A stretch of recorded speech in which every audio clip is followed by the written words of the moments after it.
लोग मत टाइप करिएगा, मैं चालू कर रहा हूं। आज हमारा जो टॉपिक है वो टॉपिक है मेरे पास रेजोनेंस। रेजोनेंस, ठीक है, रेजोनेंस। एक्चुअली जो टॉपिक मैं पढ़ाऊंगा वो है LCR सीरीज रेजोनेंस सर्किट। ये टॉपिक मैं आज पढ़ाने जा रहा हूं, LCR series resonance circuit. LCR series resonance circuit, जिसमें आप LCR और सीरीज सर्किट तो आप पढ़ चुके हो, आप LCR सीरीज सर्किट पढ़ चुके हो, बस इसमें अचानक से एक वर्ड रेजोनेंस आ गया है। इस रेजोनेंस को थोड़ा समझते हैं, ठीक है। बहुत आसान टॉपिक है, बहुत ही आसान टॉपिक है बेटा। नहीं नहीं नहीं नहीं, रेजोनेंस केमिस्ट्री वाला नहीं है, ये फिजिक्स वाला ही है रेजोनेंस। अब रेजोनेंस से सबसे पहली मुलाकात हमारी 11वीं में हुई थी। रेजोनेंस की जो सबसे पहली मुलाकात हुई थी वो 11वीं के एक्चुअली ऑसिलेशन में हुई थी, ऑसिलेशन में। अब मैंने आपके दुखती रग पे नमक छिड़क दिया ना, है ना। कहां हम 11वीं कहां पढ़े होते हैं, नहीं। चलिए, तो मैं थोड़ा सा कंजड़ा नोट पढ़ाऊंगा आज आपको।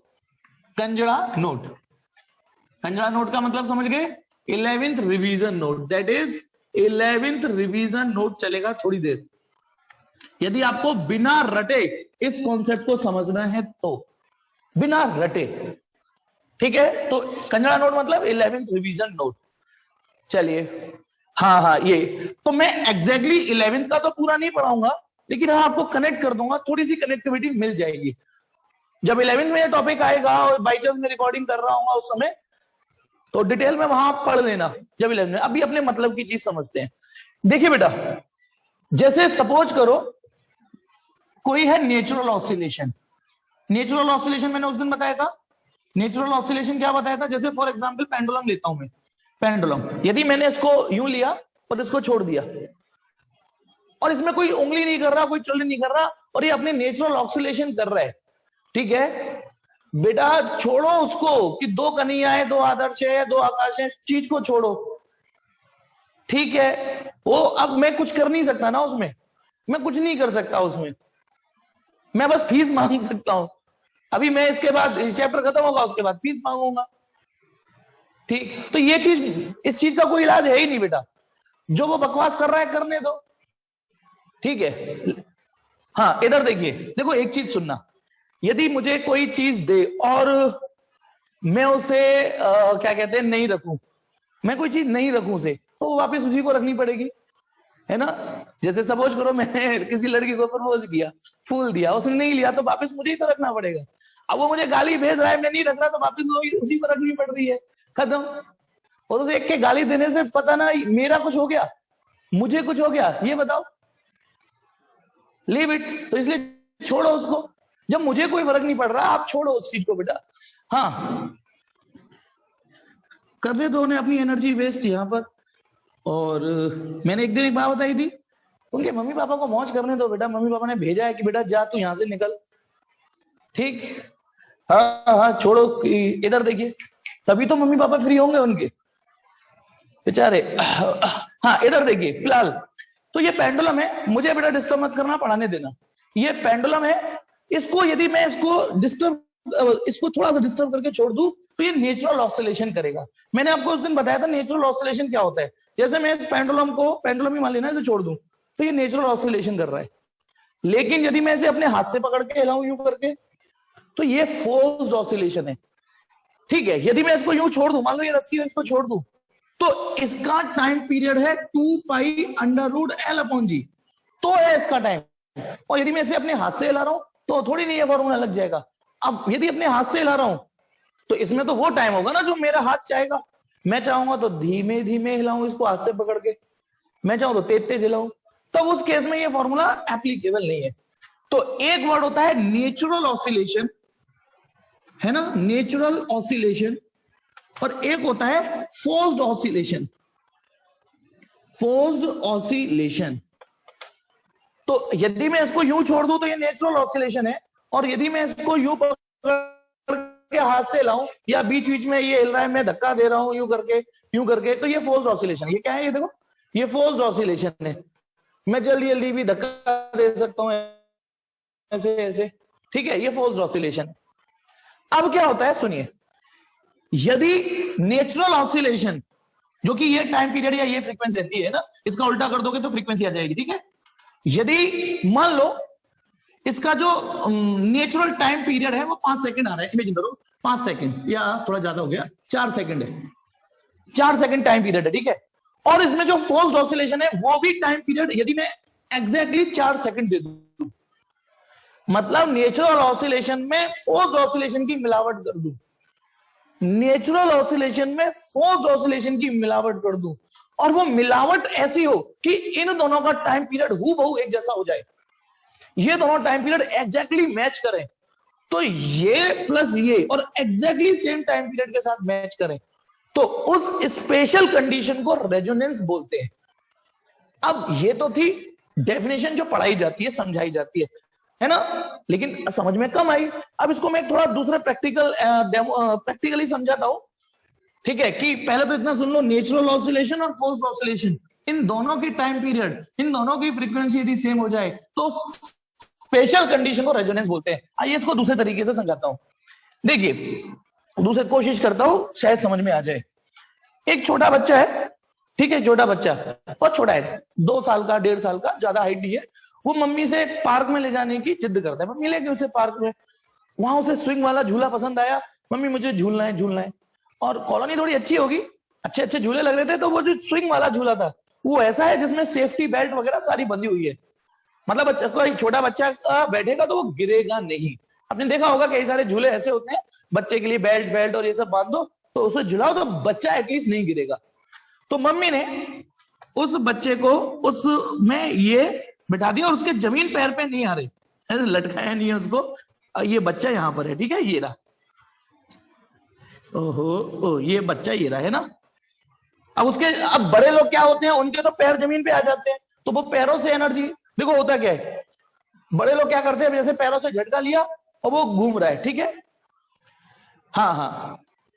अब आ जाइए, अब जो हम बड़े होते हैं, झूला झूला, पैर से एनर्जी ली, पैर से जमीन पे पुश किया, एनर्जी ली, फिर झूल रहे हैं, पैर से एनर्जी ली, फिर झूल रहे हैं ना, मोमेंटम ले लेते हैं। लेकिन ये काम वो बच्चा तो नहीं कर सकता ना जिसके पैर जमीन पे नहीं आ रहे।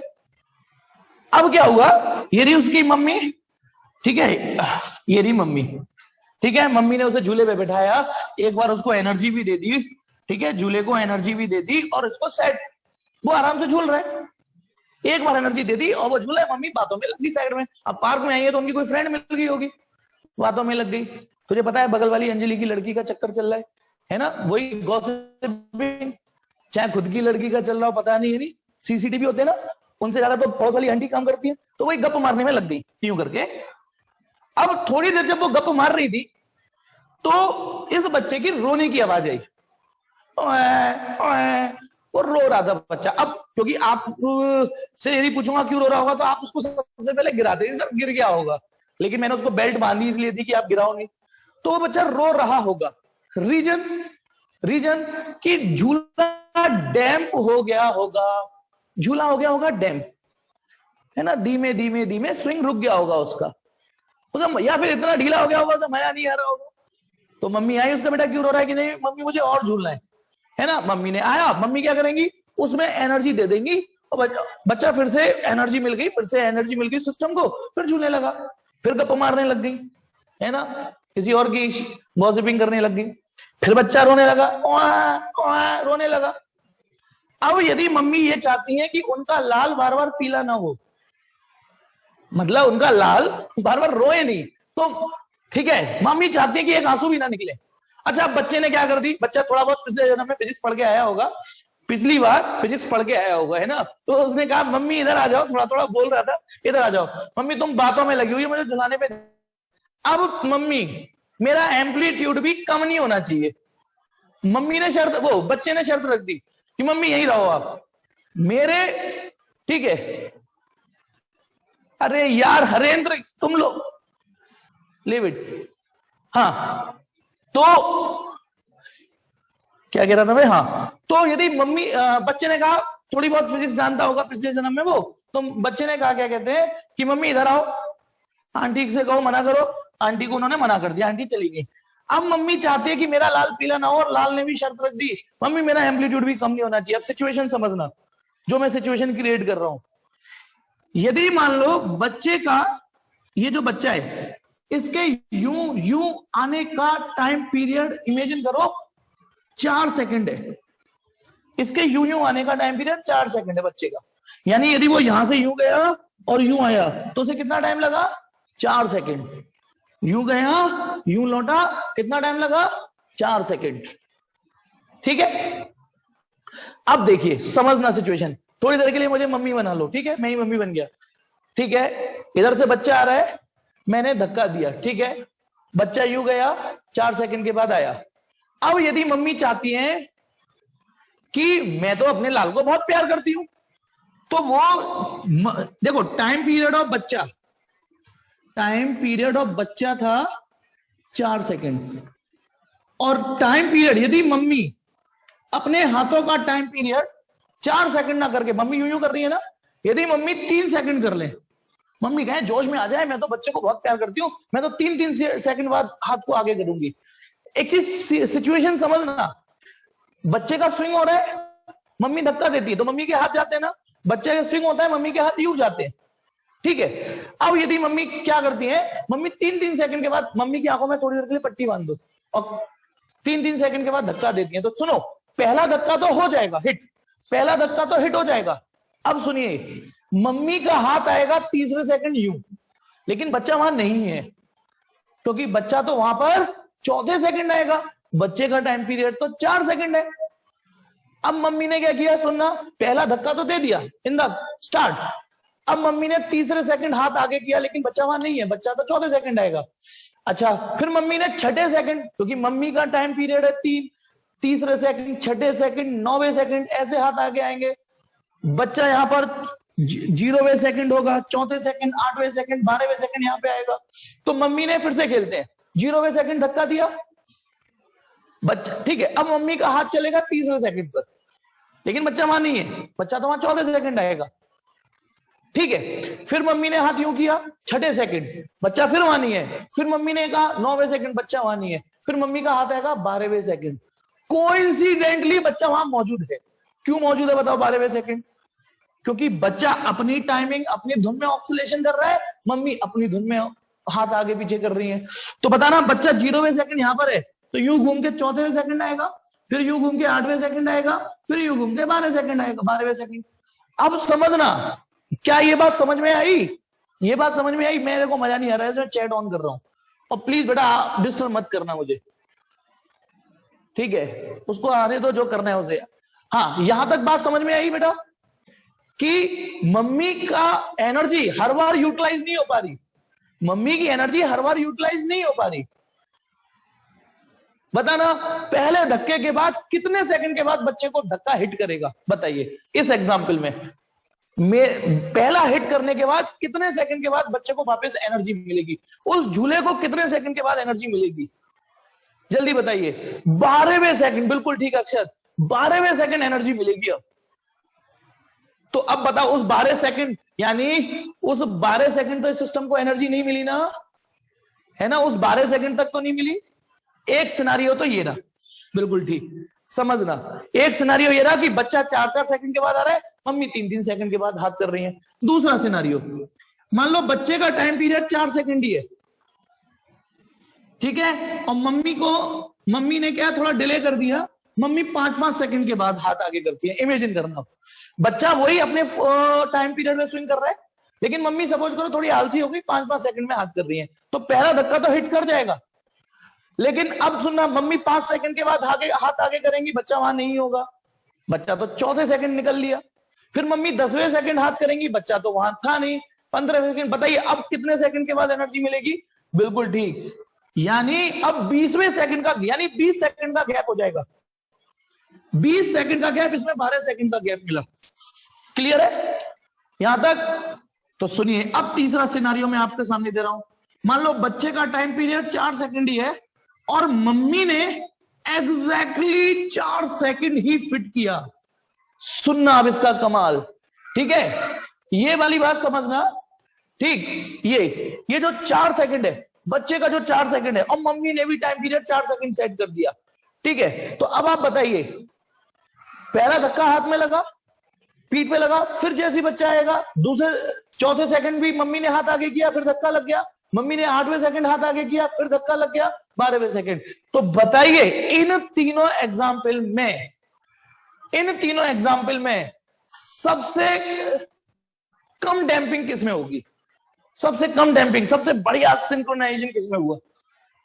इसमें यानी पहला, दूसरा, तीसरा। किस केस में? पहला, दूसरा, तीसरा, किस केस में सिस्टम को सबसे बढ़िया एनर्जी मिल रही है? बिल्कुल ठीक, इस केस में। पता है, अब आप देखिए, मम्मी ने डिले किया तो नुकसान हो रहा है, सिस्टम में एक बढ़िया तरीके से एनर्जी एंटर नहीं कर पा रही। मम्मी ने थोड़ा जल्दी जोश में आ गई, नहीं मैं तो 3 सेकंड बाद एनर्जी डालूंगी, तो अभी कोई बेनिफिट नहीं हुआ। बेनिफिट कब हुआ? जब दोनों की फ्रीक्वेंसी बराबर थी। ये क्या था? Natural oscillation. ये क्या था? Forced oscillation. मम्मी बीच बीच में एनर्जी डाल रही थी ना, ये फोर्स डाल रही थी ना। ये क्या था? Natural oscillation. ये क्या था? Forced oscillation. Natural, forced.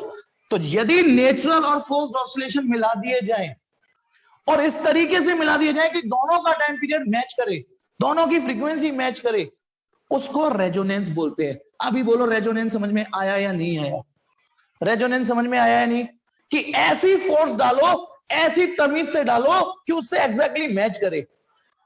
समझ में आ गया? अब देखिए आगे बढ़ते हैं। ये तो था रेजोनेंस। ऐसा ही कुछ यहां होने वाला है। देखिए, तो पहले तो बेटा इस कॉन्सेप्ट को हमेशा ध्यान रखना और कोशिश करना, रेजोनेंस नहीं याद रह पाए तो मम्मी बच्चे याद रखना। मम्मी बच्चा, मम्मी बच्चा। बताओ, झूला जो था वो मैक्सिमम, हाँ 2 और 3 केस में डैम्पिंग भी नहीं, डैम्पिंग नहीं होगी, लेकिन वो एम्पलीट्यूड तो फिर भी नहीं मिलेगा अक्षर, वो एम्पलीट्यूड तो फिर भी नहीं मिलेगा, ठीक है। अब आ जाओ, चलिए अब आ जाइए LCR series resonance circuit. Suppose करो, आप ये पढ़ के तो आए हो कि यदि एल हो और सी हो सर्किट में, तो ये दोनों ऑसिलेशन करने स्टार्ट कर देते हैं। ध्यान है, यदि सर्किट में सिर्फ एल और सी हो, एक एल हो और एक चार्ज कैपेसिटर हो, तो ये ऑसिलेशन करना स्टार्ट कर देते हैं। किस फ्रीक्वेंसी पे ऑसिलेशन करना स्टार्ट करते हैं? जो नेचुरल फ्रीक्वेंसी होती है इनकी, वो होती है 1/2 pi under root LC. 1/2 pi under root LC. ये हमने पिछली 2 क्लासों में पढ़ा हुआ है कि यदि किसी इंडक्टर को एक चार्ज कैपेसिटर से जोड़ दो, तो इसमें चार्ज कभी इधर, कभी इधर, कभी इधर, चार्ज ऑसिलेट करता है और इस फ्रीक्वेंसी पे करता है, और ये इसकी नेचुरल फ्रीक्वेंसी है। और सर्किट में यदि रेजिस्टेंस होगा, जैसे सपोज करो मैंने रेजिस्टेंस भी लगा दिया इसमें, है ना रेजिस्टेंस, तो इसमें क्या होगा? डैम्पिंग होगी और कुछ नहीं होगा। बोलो, डैम्पिंग होगी, धीमे धीमे ऑसिलेशन क्या हो जाएंगे? डेड हो जाएंगे, लेकिन फ्रीक्वेंसी तो यही रहेगी। ये हमने पढ़ा कि यदि कोई, अच्छा हम रेजिस्टेंस इमेजिन करना, भले ही मैं आपको ये पढ़ा रहा हूं, लेकिन रेजिस्टेंस तो होता है ना फिर भी। इन वायरों का होगा, तुम नहीं दिखाओगे तो मैंने इन वायरों का निचोड़ के ऐसे दिखा दिया।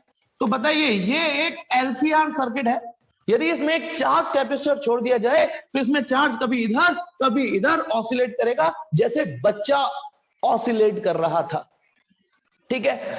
अब यदि, सुनिए सब लोग, यदि इस सर्किट में, ये तो बच्चा ऑसिलेट कर रहा है, यदि मम्मी ऐड कर दी जाए, मम्मी मतलब फोर्स्ड ऑसिलेशन। अब बताइए, सर्किट में एक एसी सोर्स कनेक्ट कर दी, अब एसी की भी अपनी एक फ्रीक्वेंसी होती है। मेरी बात फिर से सुनना, ये तो झूला झूलेगा ही, कभी चार्ज को इधर ले जाएगा, कभी चार्ज को, इन शॉर्ट बताना, कभी चार्ज ऐसे जाएगा, कभी ऐसे जाएगा, तो एक करंट कभी इधर बनेगी, कभी इधर बनेगी, कभी इधर बनेगी, कभी इधर बनेगी ना। ये तो बच्चा झूल रहा है, लेकिन यदि इसमें मैंने मम्मी ऐड कर दी, और यानी ये है फ्रीक्वेंसी ऑफ सोर्स। सुनिए अब आप लोग, ये कौन है भाई साहब? सोर्स। मम्मी ऐड कर दी। कल जब आपने एलसी ऑसिलेशन पढ़ा था तो सिर्फ इतना पढ़ा था, एक चार्ज कैपेसिटर इंडक्टर से जोड़ दिया, है ना, तो वो इस फ्रीक्वेंसी से ऑसिलेट करता था, इस नेचुरल फ्रीक्वेंसी से ऑसिलेट करता था, 1/2 पाई अंडर रूट एलसी, इस फ्रीक्वेंसी से ऑसिलेट करता था, ठीक है। चलिए, अब यदि मैं इसमें मम्मी ऐड कर दूं, अब मम्मी आती है, अलग से एनर्जी आ गई, ये अलग से एनर्जी आ गई, और ये फ्रीक्वेंसी ऑफ सोर्स। अब तक मैं सोर्स लिखता नहीं था, लेकिन अब तक आपने जितने भी सर्किट पढ़े वो सोर्स ही थे बेटा, जितने भी एसी सर्किट के सवाल किए वो सोर्स की फ्रीक्वेंसी थी। ठीक है ना। यदि सोर्स डाल दूं मैं और इस सोर्स की भी फ्रीक्वेंसी यदि एग्जैक्टली ये हो जाए, मम्मी की फ्रीक्वेंसी इसमें जो बच्चा स्विंग कर रहा है एग्जैक्टली हो जाए, तो सुनो बेटा, इफ यदि सोर्स की frequency of source exactly natural frequency के बराबर ही हो, यदि सोर्स की फ्रीक्वेंसी एग्जैक्टली नेचुरल फ्रीक्वेंसी के बराबर ही हो, है ना, यानी इतनी हो, तो इस फिनोमिना को हम रेजोनेंस बोलेंगे और इस फ्रीक्वेंसी को फिर रेजोनेंस फ्रीक्वेंसी पुकारने लगेंगे। यहां भी रेजोनेंस का वही मतलब है। एक बार फिर से बोलूं, देखिए, यदि एक चार्ज कैपेसिटर को एक सिंपली एलसी ऐसे छोड़ दिया जाए तो इसमें चार्ज ऑसिलेट करता है, ठीक है, ये चार्ज ऑसिलेट करता है यहां पर, ये इसको बच्चा मान सकते हो, बच्चा स्विंग कर रहा है, ठीक है। यहां पर एक second,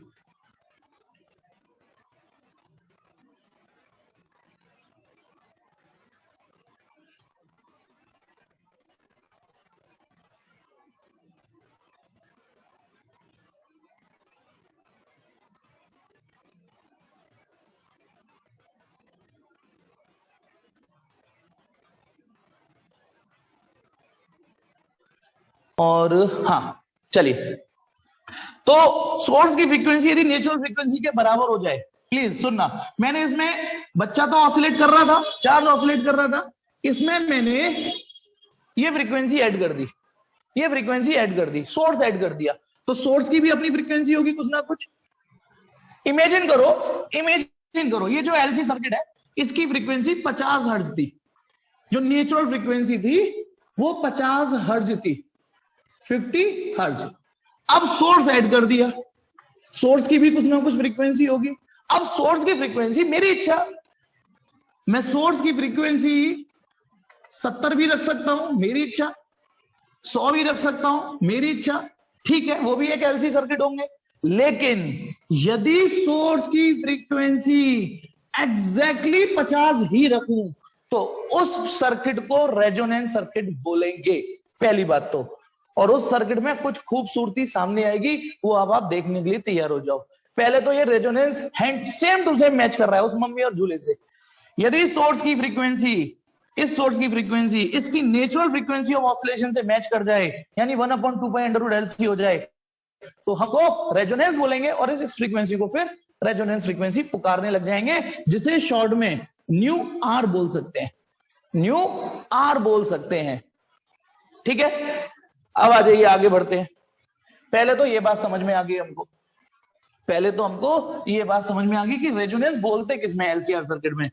if frequency of source, S for source, equal to frequency of natural, तो यानी 1/2π√LC, तो हम उसको रेजोनेंस बोलेंगे और nu R stands for resonance. अब इसमें कुछ फैक्ट्स देखिए, छोटे छोटे फैक्ट्स, जब ये रेजोनेंस हो जाता है। सबसे पहली बात, आपसे कोई पूछे रेजोनेंस फ्रीक्वेंसी बताओ, तो यही वाली बतानी है, 1/2π√LC। ये किसकी फ्रीक्वेंसी है? ये सोर्स की है, ये नेचुरली है, वो मैच कर गई है रेजोनेंस फ्रीक्वेंसी से। अब कोई आपसे एंगुलर रेजोनेंस फ्रीक्वेंसी पूछे तो angular resonance frequency omega R, omega R, angular resonance frequency यदि कोई आपसे पूछे तो ओमेगा आर पूछे, तो पहले ये बताइए, ओमेगा का फॉर्मूला 2π न्यू होता है, ओमेगा का फॉर्मूला 2π न्यू होता है, ठीक है। तो यदि ये रेजोनेंस फ्रीक्वेंसी डाल दूंगा तो ये रेजोनेंस हो जाएगी। मेरी बात सुनना, ये फ्रीक्वेंसी है, ये एंगुलर फ्रीक्वेंसी है, ये रेजोनेंस फ्रीक्वेंसी है, ये एंगुलर रेजोनेंस फ्रीक्वेंसी है, सिंपल। तो ओमेगा आर ये होगा, जिसमें न्यू आर की वैल्यू आप रख सकते हो। बताओ न्यू आर कितना है? 1/2π√LC, 2π से 2π कट गया, तो ओमेगा आर कितना आ गया? 1/√LC। तो ध्यान रखना, ये न्यू आर का फॉर्मूला है, ये ओमेगा आर का फॉर्मूला है, ठीक है। ये न्यू आर का फॉर्मूला है, ये ओमेगा आर का फॉर्मूला है। तीसरी बात, खूबसूरती इसकी तीसरी, मतलब खूबसूरती तो अब चालू होगी बेटा। एक बात बताइए, जैसे मुझे इसका एक्सएल निकालना पड़े, एक्सएल, एक्सएल माने इंडक्टिव रिएक्टेंस निकालना पड़े, इंडक्टिव रिएक्टेंस निकालना पड़े एक्सएल। ठीक है, तो आप ऐसी तो निकालते थे ओमेगा एल, है ना, और आपसे कोई कहे एक्स सी निकालो तो 1/ओमेगा सी निकालते थे। ये फॉर्मूले होते हैं बेसिक। एक्सएल निकालो तो ओमेगा एल निकालना होता है, एक्स सी निकालो तो 1/ओमेगा सी। अब आपसे कोई कहे कि अब निकालो एट रेजोनेंस, जब रेजोनेंस हो चुका है तो तब भी तो यही फॉर्मूला रहेगा, एक्सएल निकालो एक्ससी निकालो। यदि मेरी बात सुनना, एक्सएल ऐसे निकलता है, एक्ससी ऐसे निकलता है। अब हमसे कोई बोल रहा है कि इस समय निकालो, इस समय मतलब जब रेजोनेंस हो चुका है, तो बस एक्सएल का फॉर्मूला जो आप ओमेगा एल लगा रहे थे वो ओमेगा आर एल लगाओगे, अब जो एंगुलर फ्रीक्वेंसी है वो डालोगे, और एक्ससी का फॉर्मूला जो 1/ओमेगा सी लगा रहे थे वो 1/ओमेगा आर सी लगाओगे। आपको पता चल चुकी है कितनी है, देखो ये रही, ओमेगा आर होता है 1/√LC इंटू एल। देखो बेटा मैं हट रहा हूं साइड में से, मैंने ओमेगा आर की वैल्यू रख दी 1/√LC, 1/√LC ओमेगा आर की वैल्यू, ठीक है, इंटू एल। क्लियर है? अब इसे काटा पीटी करोगे बेटा, काटा पीटी करो, एक सिंपल मैथमेटिक्स इस्तेमाल करो, तो √LC √L कट जाएगा और ये बचेगा L/C। चेक कर सकते हो। फिर मुझसे कहा एक्सी निकालो 1/ओमेगा सी, रेजोनेंस के समय निकालो तो रेजोनेंस वाली एंगुलर फ्रीक्वेंसी डाल दूंगा, 1/ओमेगा आर की वैल्यू क्या डाल दूं, 1/ओमेगा आर की वैल्यू 1/√LC इंटू सी। वैसे अभी कई लोगों के लिए आईआईटी हो गई, कई लोगों के लिए आईआईटी हो गई है, लेकिन करो पेशेंस से, हो जाएगा। इसमें सी से सी कटेगा रूट टाइम्स और ये एल ऊपर पहुंच जाएगा, तो ये आएगा ये। चलिए 10 सेकंड देता हूं सोचने के लिए, देखो सोचिए, 10 सेकंड दे रहा हूं सोचने के लिए, सोचिए। आपने एक चीज नोटिस करी कि एक्सएल ओमेगा के डायरेक्टली प्रोपोर्शनल है, एक्सी ओमेगा के इनवर्सली प्रोपोर्शनल है। ओमेगा बढ़ेगा तो ये बढ़ जाएगा, ओमेगा बढ़ेगा तो ये घट जाएगा, एक डायरेक्टली एक इनवर्सली। लेकिन रेजोनेंस फ्रीक्वेंसी में एक ऐसा जादू है कि एक्सएल जितना आता है एक्सी भी उतना ही आता है। मतलब दैट इज, इस खूबसूरती को पहचानिए थर्ड में, दैट इज एट रेजोनेंस। ये तो तुम्हें पता ही है ना कि ये दोनों चाइना की बकरी होते हैं। चाइना की बकरी मतलब सोर्स की फ्रीक्वेंसी भी डिसाइड करती है कि एक्सएल एक्सी कितना होगा, और रेजोनेंस के समय सोर्स की फ्रीक्वेंसी में एक ऐसा जादू आ जाता है, that is at resonance. XL और एक्सी एग्जैक्टली बराबर आएंगे, एग्जैक्टली बराबर आएंगे। ये याद करने वाली चीज है, ये याद करनी है आपको। ठीक है, मैंने निकलवा के दिखा दी, लेकिन आपको याद कर लेनी है कि रेजोनेंस एक ऐसा सर्किट होता है, एक ऐसी फ्रीक्वेंसी होती है कि उस समय इंडक्टर और कैपेसिटर का अपना अपना रिएक्टेंस बराबर आता है। अच्छा, जब एक्सएल एक्सी बराबर होंगे तो सिंपल सी बात, जब एक्सएल एक्सी के बराबर है ना, जब एक्सएल एक्सी के बराबर है तो दोनों ओर आई का मल्टीप्लाई कर दो, दोनों ओर आई का मल्टीप्लाई कर दिया मैंने, कर दिया। तो ध्यान करो, जब किसी रेजिस्टेंस में उससे पास होने वाली करंट मल्टीप्लाई कर देते हैं, जब किसी रेजिस्टेंस में उससे पास होने वाली करंट मल्टीप्लाई कर देते हैं तो वो उस रेजिस्टेंस का वोल्टेज आ जाता है। तो एक्सएल आई यानी ये वीएल आ गया, एक्सी आई ये वीसी आ गया, तो वीएल और वीसी बराबर हुए। लेकिन हर बार नहीं, कब, एट रेजोनेंस, एट रेजोनेंस यानी रेजोनेंस में एक्सएल और एक्सी तो बराबर होंगे ही होंगे, वीएल और वीसी भी बराबर ही होंगे। इतना स्क्रीनशॉट मारना है, स्क्रीनशॉट मारो, फिर मैं इसकी समरी यहां लिख दूंगा, मुझे आगे भी बताना है। टिक टिक 1 2 3 4 5, ठीक है। तो एक बार आगे, अभी तो और भी प्रॉपर्टी है, समरी लिख देता हूं छोटे में फटाफट। हमने क्या क्या पाया,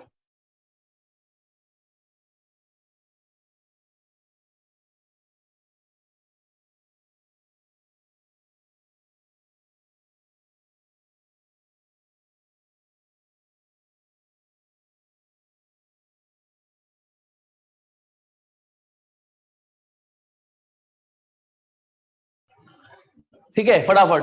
क्या कि सोर्स की फ्रीक्वेंसी नेचुरल फ्रीक्वेंसी यानी 1/2π√LC बराबर हो जाए तो रेजोनेंस बोलेंगे। ठीक है, दूसरी बात हमने क्या देखी, यदि आपसे कोई ओमेगा आर पूछे तो वो 1/√LC आया था। तीसरी चीज हमने देखी कि एट रेजोनेंस का मतलब जब nu equal to nu R है या omega equal to omega R है, देन आपने क्या देखा, एक्सएल और एक्सी बराबर आए थे, बराबर थे ना एक्सएल एक्सी, एंड वीएल और वीसी भी बराबर आए थे। ये रेजोनेंस की खूबसूरतियां लिख रहा हूं मैं। ठीक है, चौथी बात, बुद्धि लगाइए। अब आप यहां बताता हूं बुद्धि बताना। मैंने आपसे कहा कि जनरली इंपीडेंस क्या होता है, इंपीडेंस होता है √R² plus XL minus XC का होल स्क्वायर। ये इंपीडेंस होता है किसी भी एलसीआर सर्किट का, एलसीआर एसी सर्किट का इंपीडेंस ये होता है। ऐसे निकालते हैं और आपने खूब न्यूमेरिकल किए इस पे। लेकिन यदि मैं आपसे कहता हूं कि अब निकालिए, अब मतलब रेजोनेंस हो चुका है, अब निकालिए, तो क्योंकि रेजोनेंस यदि हो जाएगा, रेजोनेंस होते ही एक्सएल और एक्सी क्या हो जाएंगे, बराबर। एक्सएल और एक्सी बराबर हो जाएंगे, रेजोनेंस में एक्सएल एक्सी बराबर हो जाते हैं, तो ये वाला फैक्टर 0 हो जाएगा ना। तो एट रेजोनेंस, अच्छा देखिए, रेजोनेंस लिखने के ये तो हो गया शब्दों में लिखने का तरीका, इशारों में लिखने का तरीका ये होता है, और when nu equal to nu R, इसका मतलब है इशारा। सोर्स की फ्रीक्वेंसी यदि रेजोनेंस के बराबर हो तो देन बेटा एक्सएल एक्सी के बराबर होता है, और एक्सएल एक्सी के बराबर होगा तो इसका मतलब जेड कितना आएगा, √R² प्लस 0 का स्क्वायर, जेड आएगा आर, केवल आर। जी हां, केवल आर रह गया आंसर। और सुनिए, इस आंसर में एक चीज और देखिए, जेड की वैल्यू इससे छोटी नहीं आ सकती। क्यों नहीं आ सकती, देखो R² में कुछ ना कुछ जुड़े गई, कुछ ना कुछ जुड़ सकता है, घट तो सकता नहीं है। आप ध्यान से सुनना मैथमेटिक्स, कि ये एक्सएल माइनस एक्सी का होल स्क्वायर है, तो ये टर्म मिनिमम से मिनिमम 0 आ सकता है बस। इस टर्म की वैल्यू मिनिमम वैल्यू 0 आ सकती है, और इस समय ये मिनिमम रखा हुआ है, तो जेड की वैल्यू आर आएगी, ये तो ध्यान रखने वाली बात है ही। लेकिन ये भी ध्यान रखना है, दैट इज जेड मिनिमम आ रहा है, ये मिनिमम वैल्यू है जेड की, मिनिमम। एक बार और समझाता हूं। मैंने क्या बोला है, एक्स और एक्सी बराबर हो गए, कैंसिल हो गए, समझ में आ गया कि जेड केवल आर रह गया। लेकिन एक चीज और सोचिए, मैथमेटिक पहलू, वो ये कि R² में यदि मैं आपसे कहूं इसकी सबसे मिनिमम वैल्यू ढूंढो, तो R² में मिनिमम से मिनिमम क्या जुड़ सकता है, वो 0 ही जुड़ सकता है, ये नेगेटिव आएगा नहीं।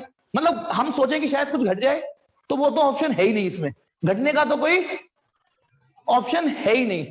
तो यानी जेड बराबर क्या रह गया, आर मिनिमम। तो यानी एक प्रॉपर्टी और क्या निकली, एट रेजोनेंस में at nu equal to nu R, ठीक है ना, एट रेजोनेंस जो जेड आएगा वो मात्र आर रह जाएगा, इक्वल टू मिनिमम रह जाएगा। कमाल की बात सुनो, कमाल की बात सुनना, LCR तीनों है सर्किट में, तीनों सर्किट में है, लेकिन उसके बावजूद भी इंपीडेंस मात्र आर रह गया। ये रेजोनेंस की एक और खूबी है, एक और फैक्ट है। और हर फैक्ट एक एक नंबर का एमसीक्यू है, याद रखना। हर फैक्ट, कोई भी चीज ध्यान रखना, हर चीज एक एक नंबर का एमसीक्यू है। चलिए ये भी समझ में आ गया। अब पांचवी चीज, बुद्धि लगाना, पांचवी चीज। अभी हालांकि इस फैक्ट पे दोबारा आऊंगा, लेकिन एक मिनट एक चीज सुनना। पता ना, यदि हम किसी सर्किट में करंट निकालें तो करंट यहां पर ऐसे निकलती है, E/Z, जो हम ओम्स लॉ में V/R करते थे, यहाँ E/Z करना पड़ता है। ये क्या चीज है, करंट, किसकी, सर्किट की करंट, है ना। अब सुनिए, यहां से मैं फ्रीक्वेंसी कुछ भी कर दूं, कुछ ना कुछ करंट निकलेगी। मुझे बताइए, फ्रीक्वेंसी चेंज करते ही जेड चेंज हो जाएगा कि नहीं, फ्रीक्वेंसी बदलते ही जेड चेंज हो जाएगा। क्यों, क्योंकि ये चाइना की बकरी फ्रीक्वेंसी पे भी डिपेंडेंट है। अब सुनो, क्योंकि इस समय जब रेजोनेंस हो चुका है, E/ इसकी वैल्यू मिनिमम है, इस समय जेड भाई साहब मिनिमम है। जेड ने कह दिया कि मैं मिनिमम वैल्यू में हूं, क्योंकि जेड मिनिमम है, तो होप आगे की लाइन आप पहली कैच कर रहे होंगे, क्योंकि जेड मिनिमम है तो इसका मतलब आई मैक्सिमम आएगी। यानी रेजोनेंस फ्रीक्वेंसी एक ऐसी फ्रीक्वेंसी होती है जिस पर जो जब करंट दौड़ रही होगी, that is at resonance I from I equal to E upon Z, I equal to maximum. यहां पर एक कंसेप्चुअल मैं करा रहा हूं, उस कंसेप्चुअल को समझना, ठीक है? इस कंसेप्चुअल को समझने की कोशिश करना। यानी यदि मैं एक तरफ आई ले लूं और एक तरफ फ्रीक्वेंसी ले लूं, एक तरफ करंट ले लूं और एक तरफ सोर्स की फ्रीक्वेंसी ले लूं, सोर्स की, ठीक है? मतलब सोर्स की फ्रीक्वेंसी मेरी इच्छा में कुछ भी रखूं, ठीक है? तो मुझे थोड़ा समझना किस किस के बीच में ग्राफ बना रहा हूं, अब इस सर्किट में और सोर्स की फ्रीक्वेंसी के बीच में। मतलब ना तो मैं एल चेंज करूंगा, ना मैं सी चेंज करूंगा, ना मैं आर चेंज करूंगा, सिर्फ सोर्स की यहां से फ्रीक्वेंसी चेंज करूंगा। अभी अभी क्या सीख के आए हैं कि जब सोर्स की फ्रीक्वेंसी एग्जैक्टली रेजोनेंस फ्रीक्वेंसी होगी तो इसमें जो करंट दौड़ रही होगी वो मैक्सिमम होगी। इसका जो ग्राफ आएगा वो ऐसा आएगा। समझाने की कोशिश कर रहा हूं मैं, समझिएगा। This is the frequency nu equal to nu R. ये वाली जो फ्रीक्वेंसी है वो है nu equal to nu R. ध्यान रखना, यहां पे तो जीरो से उठाएंगे ग्राफ, उसके बाद ये धीमे धीमे धीमे यहां छोड़ देंगे, इसको इससे टच नहीं करिएगा। अब मैं ग्राफ समझाने की मैं कोशिश कर तो रहा हूं। देखिए, वैसे तो ये साफ साफ कह रहा है कि रेजोनेंस फ्रीक्वेंसी एक ऐसी फ्रीक्वेंसी है जिसमें करंट जो होगी वो मैक्सिमम होगी। तो आप पहले तो ये देखिए, रेजोनेंस फ्रीक्वेंसी पे जो करंट है वो बाकी की फ्रीक्वेंसी की करंट से सबसे हाईएस्ट है। दूसरा पहलू उसका समझिए, मान लो, देखिए एक चीज यहां पर, एक शीट का एक क्वेश्चन नंबर 80 भी है और इंपॉर्टेंट है, ये थोड़ा सा मेहनत लगवा लेगा मेरी, लेकिन आप प्लीज आप भी मेहनत लगाइएगा, कोशिश करूंगा समझाने की। क्वेश्चन नंबर 80 भी है, यहां मैं जो चीज समझाना चाह रहा हूं, शीट का 80 क्वेश्चन।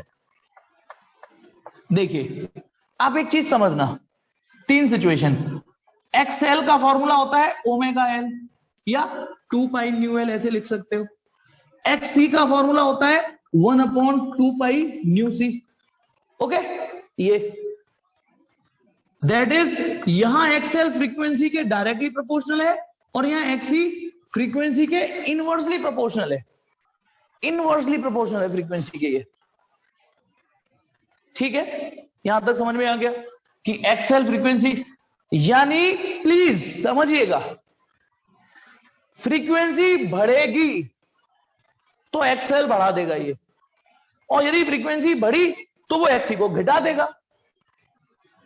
लेकिन रेजोनेंस फ्रीक्वेंसी एक ऐसा सेटलमेंट है जहां एक्सएल और एक्सी बराबर आते हैं।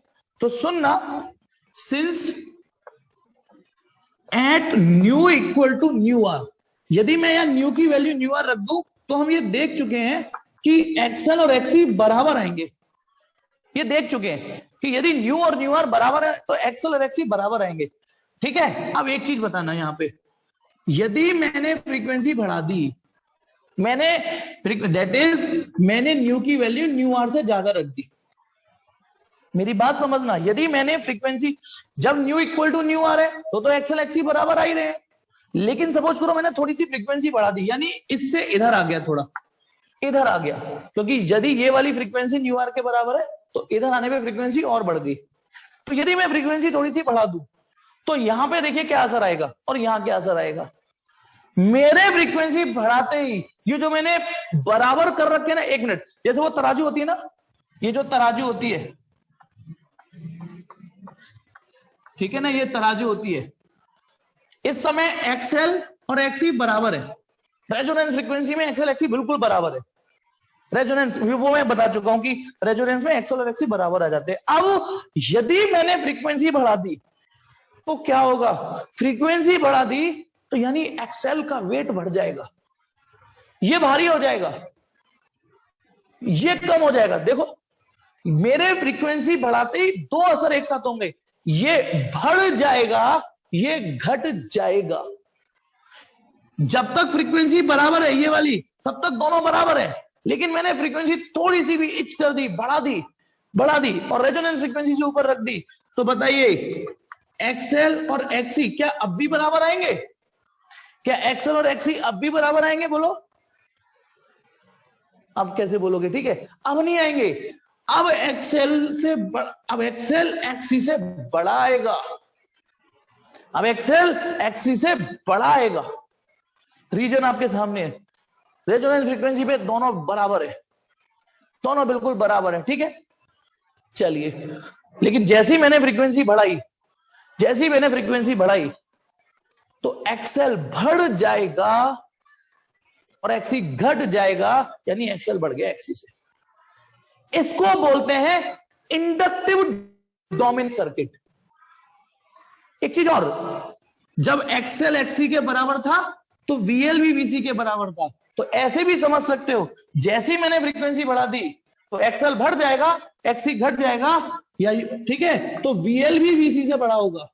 इसको बोलते हैं inductive dominant circuit.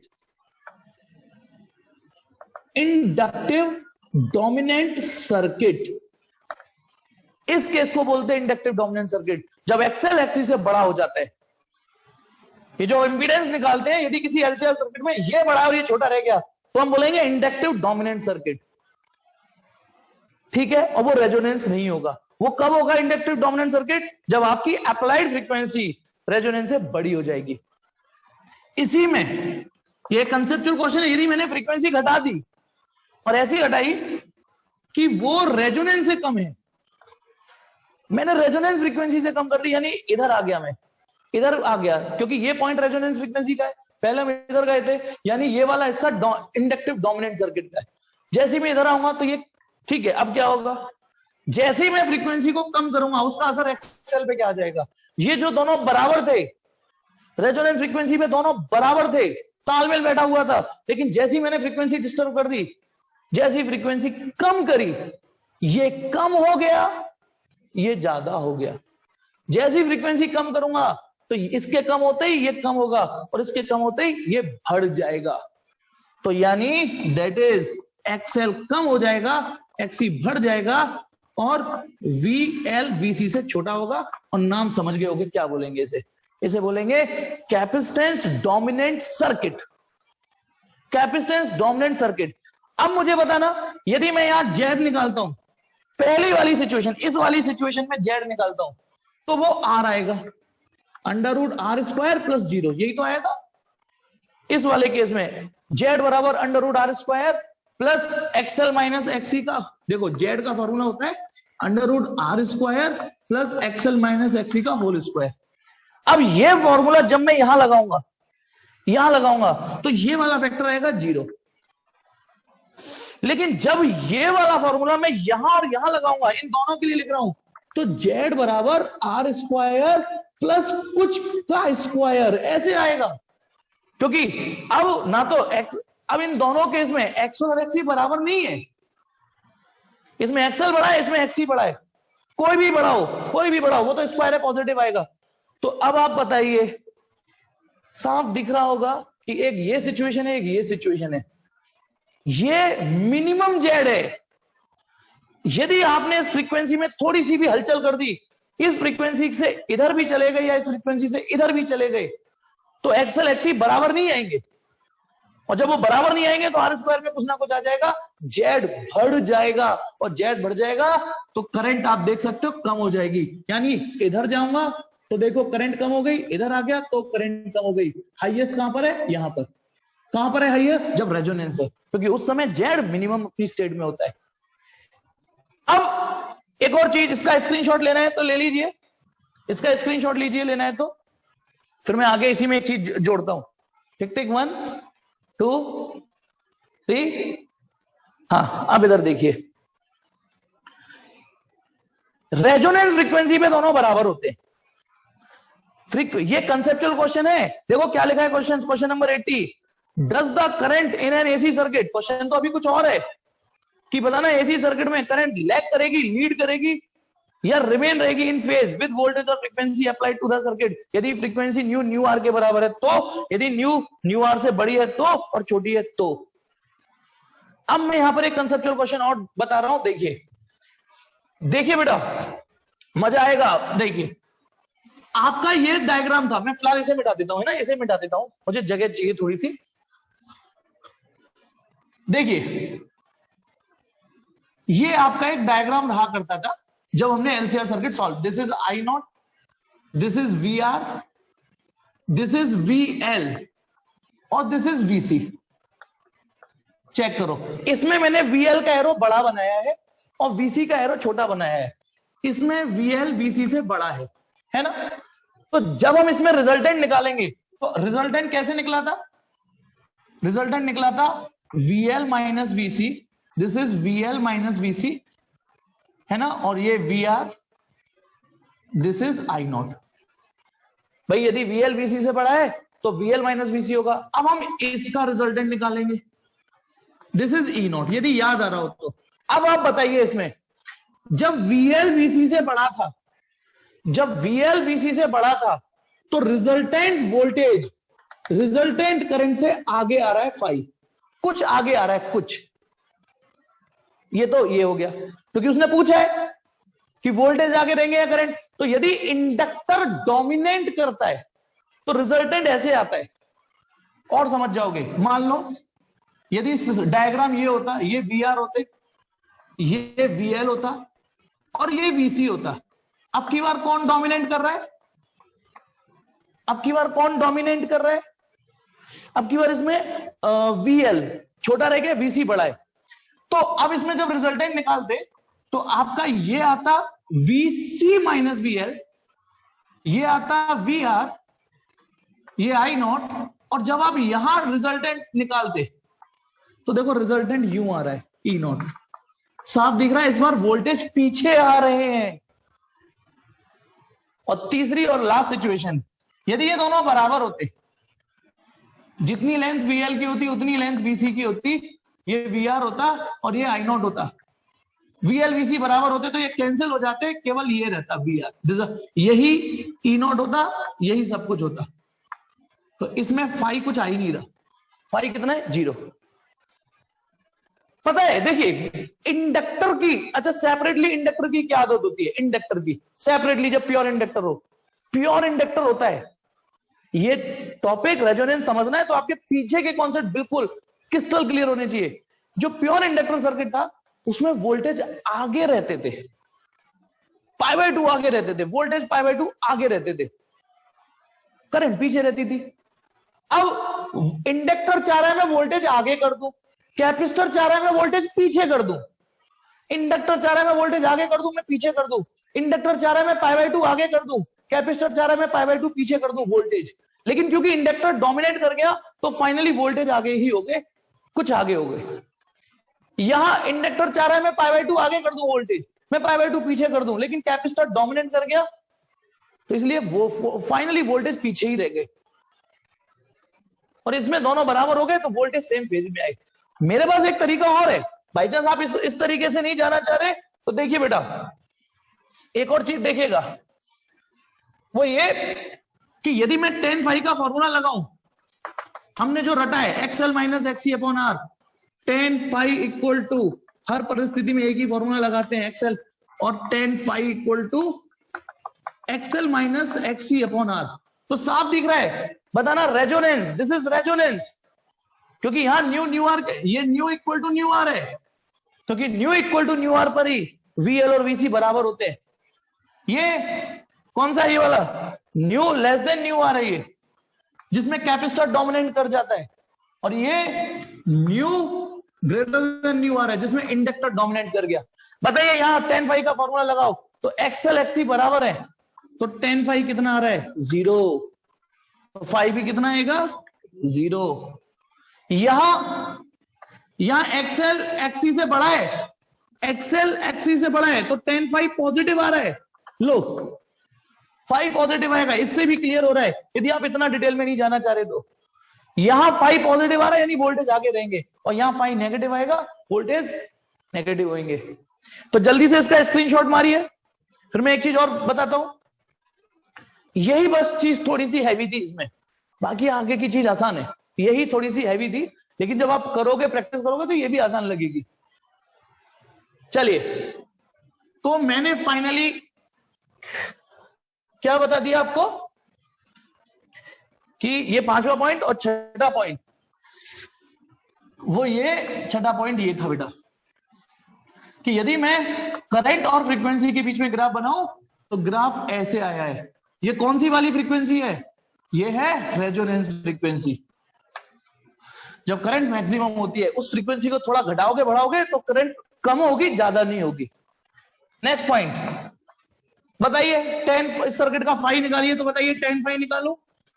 Ten phi बराबर XL minus XC upon R, क्योंकि एक्सएल और एक्सी बराबर है तो 0 अपॉन आर 0, तो टेन फाई 0 आ रहा है। ये एक नंबर का कंसेप्चुअल बताता हूं। बताइए जब रेजोनेंस हो जाता है तो करंट और वोल्टेज के बीच में क्या फेज डिफरेंस होगा? ये क्या चीज है? करंट और वोल्टेज के बीच का फेज डिफरेंस 0। और करंट और वोल्टेज के बीच का फेज डिफरेंस 0 कब होता था? जब प्योर आर सर्किट होता था। ये प्योर आर तो नहीं, लेकिन प्योर आर जैसा ही बिहेव कर रहा है। देखो जेड भी आ रहा है, जबकि इसमें एक्सएल भी है, एक्सी भी है, फिर भी आर आ रहा है। तो ये सर्किट एलसीआर होने के बावजूद भी प्योर आर की तरह बिहेव कर रहा है। ये इसकी एक और खूबी। रेजोनेंस क्या करता है? रेजोनेंस सर्किट एक्सएल और एक्सी के इफेक्ट को खत्म कर देता है। तीनों लग रहे हैं उसके बावजूद भी ये प्योर आर की तरह बिहेव कर रहा है। देखो प्योर आर, प्योर आर। और देखो एक और सबूत, प्योर आर में ही करंट और वोल्टेज के बीच में फेज डिफरेंस 0 होता था। अच्छा आपसे कोई पूछे पावर फैक्टर निकालो, पावर फैक्टर निकालो, तो पावर फैक्टर कैसे निकालोगे भैया? पावर फैक्टर होता है cos phi, cos phi, phi की वैल्यू 0 आई है +1। रेजोनेंस में पावर फैक्टर की वैल्यू निकालो, एमसीक्यू। रेजोनेंस जब हो चुका है पावर फैक्टर निकालो, पावर फैक्टर कॉस फाई से निकलता है, और फाई यहां 0 है, फाई यहां पर 0 है, तो फाई की वैल्यू 0 रख दी। अब एक बात आओ, कॉस फाई की वैल्यू 1 से ज्यादा नहीं आ सकती ना? तो ये ध्यान रखना, एक कंसेप्चुअल ये रहा कि रेजोनेंस में पावर फैक्टर 1 आता है, यानी मैक्सिमम आता है। मैक्सिमम पावर फैक्टर, सबसे ज्यादा पावर कंजम्पशन यहां जाएंगे। ये रेजोनेंस की एक और खूबी। और एक लास्ट पॉइंट इसका, कल फिर मुझे थोड़ी सी क्लास लेनी पड़ेगी मुझे लग रहा है, क्योंकि सवाल तो फिर भी नहीं हो पाएंगे। एक लास्ट खूबी और देख लो, फिर छोड़ता हूं। इसको पढ़ के आना, रिवाइज करके आना, नोट से पढ़ के आना, ठीक है? एक लास्ट पॉइंट और, एक डेफिनेशन पूछी जाती है इसमें, क्वालिटी फैक्टर। जब रेजोनेंस, मतलब ये जो वर्ड है क्वालिटी फैक्टर, ये रेजोनेंस की शार्पनेस बताता है, क्वालिटी रेजोनेंस। इसका यूज कल बताऊंगा कि रेजोनेंस कहां यूज कर सकते हैं। क्वालिटी फैक्टर, जिसको शॉर्ट में क्यू फैक्टर भी बोलते हैं, क्यू फैक्टर, या एक और शार्पनेस ऑफ रेजोनेंस। ये टॉपिक तभी पूछा जाएगा जब रेजोनेंस हो चुका होगा। जैसे पावर फैक्टर तो कभी भी पूछ सकते हैं, इंपीडेंस तो कभी भी पूछ सकते हैं किसी भी एलसीआर सर्किट में, पावर फैक्टर किसी भी एलसीआर सर्किट में पूछ सकते हैं, करंट आगे या वोल्टेज आगे कभी भी पूछ सकते हैं। लेकिन क्यू फैक्टर पूछा ही तब जाता है जब रेजोनेंस एस्टेब्लिश हो गया। हाँ भाई रेजोनेंस हो गया, हाँ हो गया, तो चलो क्यू फैक्टर बताओ। ये एक डेफिनेशन है जिसको क्यू से रिप्रेजेंट करते हैं। डेफिनेशन क्या है पहले, ठीक है? It is a ratio of voltage across inductor upon voltage across resistor. जब रेजोनेंस हो जाए तो इसके और इसके वोल्टेजों का रेशियो है। किसके वोल्टेज है ऊपर? इंडक्टर के वोल्टेज। ये याद करना पड़ेगा पहले। It is a ratio of voltage across inductor to the voltage across resistor, voltage across inductor to the voltage across resistor, या वीसी अपॉन वीआर। ऐसा कैसे भाई? डेफिनेशन बदल दोगे, क्योंकि रेजोनेंस में वीएल और वीसी बराबर होते हैं, तो चाहे वीएल लिख लो ऊपर, चाहे वीसी लिख लो। ये रीजन, यानी चाहे वीएल लीजिए चाहे वीसी लीजिए ऊपर, रेजोनेंस हो चुका है। तो चलिए इसको आगे सॉल्व करते हैं। वीएल आई एक्सएल और वीआर आई आर। समझ गए होगे वोल्टेज का फॉर्मूला, किसी रेजिस्टेंस में उससे पास होने वाली करंट मल्टीप्लाई कर दो, वीएल किसी रेजिस्टेंस में उससे पास होने वाली, तो आई से आई कट गया, एक्सएल अपॉन आर। और एक्सएल की वैल्यू, एक्सएल की वैल्यू क्या थी बोलो? एक्सएल की वैल्यू याद करो, ये तो मैंने 1 अपॉन आर लिखा, √LC थी एक्सएल की वैल्यू रेजोनेंस में। भूल गए हो तो याद दिलाता हूं, एक्सएल बराबर, याद दिलाता हूं, ओमेगा एल। रेजोनेंस में ओमेगा आर हो जाएगा, ओमेगा आर की वैल्यू 1 अपॉन √LC। देखो यहां लिख रही है ओमेगा आर की वैल्यू अभी भी, तो ओमेगा आर की वैल्यू 1 अपॉन √LC, कांटा पीटी करो L अपॉन C। तो मैंने क्या किया, आई से आई कट गया, 1/r, और एक्सएल है क्या, एक्सएल की वैल्यू √L/C। तो यानी quality factor is a ratio voltage across inductor to the voltage across resistor, या voltage across capacitor to the voltage across resistor. ऐसे निकालो चाहे ऐसे निकालो, एक ही बात आएगी। तो क्वालिटी फैक्टर का एक फॉर्मूला ये भी रहा। यदि मैं आपसे पूछूं क्वालिटी फैक्टर की यूनिट और डायमेंशन बताइए, क्वालिटी फैक्टर की यूनिट और डायमेंशन बताइए। अब मैंने यहां उंगली कर ली तो यहां मत सोचना यार आर की रखूं, एल की रखूं, सी रूट निकालू, नो, ऊपर जाइए। क्वालिटी फैक्टर की यूनिट डायमेंशन कुछ नहीं होगी, क्योंकि ये भी वोल्टेज, ये भी वोल्टेज, ये भी वोल्टेज, ये भी वोल्टेज, ये वोल्टेज, ठीक है, वोल्टेज से वोल्टेज कट गया, तो it is just a number, एक नंबर है, ठीक है, ये क्वालिटी फैक्टर। तो ये सवाल और पूछा जा सकता है, तो इतने को रिवाइज करके आना। कल फिर मिलते हैं शाम को, ठीक है, और